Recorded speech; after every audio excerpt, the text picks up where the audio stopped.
seperti pelarangan dari Uni Eropa, fenomena geopolitik, resesi, atau isu global lain, berisiko, harus segera ciptakan permintaan domestik, salah satu upaya kurangi ketergantungan pasar ekspor.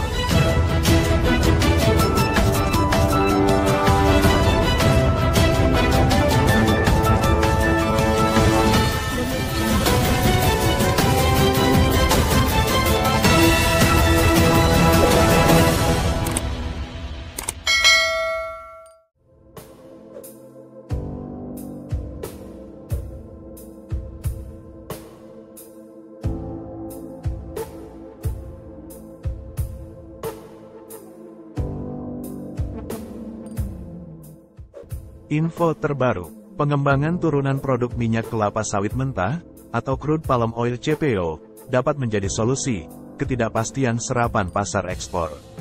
Sehingga, Indonesia dapat mengendalikan harga CPO di kancah global.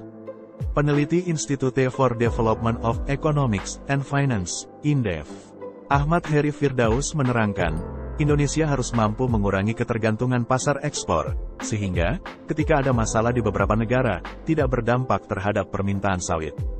Pengurangan ketergantungan pasar ekspor, harus dilakukan, jangan bergantung hanya pada ekspor, apalagi negara itu-itu saja. Ketika ada masalah di negara itu, seperti pelarangan dari Uni Eropa, fenomena geopolitik, resesi, atau isu global lain, berisiko, harus segera ciptakan permintaan domestik, salah satu upaya kurangi ketergantungan pasar ekspor, terangnya. Menurutnya, serapan turunan CPO domestik masih memiliki potensi yang luas, terutama pada produk energi, seperti biofuel. Kebijakan B35 dapat membantu mengatasi persoalan stagnasi permintaan ekspor CPO. Lebih jauh, harga, kata Ahmad, sangat bergantung pada kekuatan permintaan, sehingga, jika Indonesia dapat menciptakan permintaan yang lebih tinggi, dapat menjadi penentu harga kelapa sawit. Dengan harga yang lebih tinggi, dapat menjadi insentif tersendiri bagi petani dan pengusaha sawit. Ahmad menilai, harga CPO secara global cenderung lebih landai dibandingkan dengan 2022, tetapi masih mungkin bertumbuh. Isu resesi menurutnya membuat pelaku pasar menahan diri. Selain B35, turunan produk kelapa sawit yang berpotensi dikembangkan, yakni farmasi, pangan, dan kebersihan.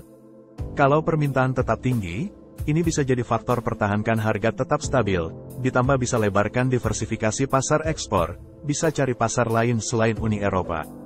Indonesia perlu cari mitra dagang potensial soal sawit, tambahnya.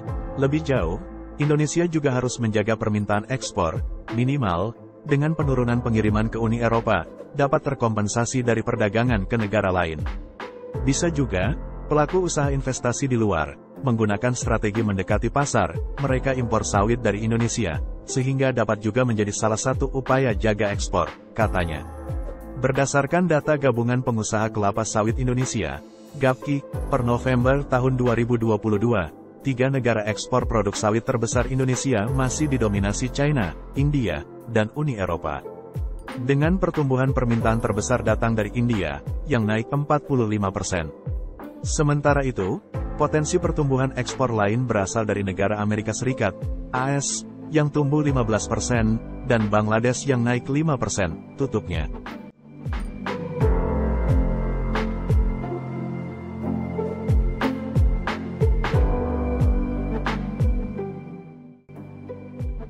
Oke sahabat BMV 87, demikianlah sedikit informasi yang bisa kami berikan.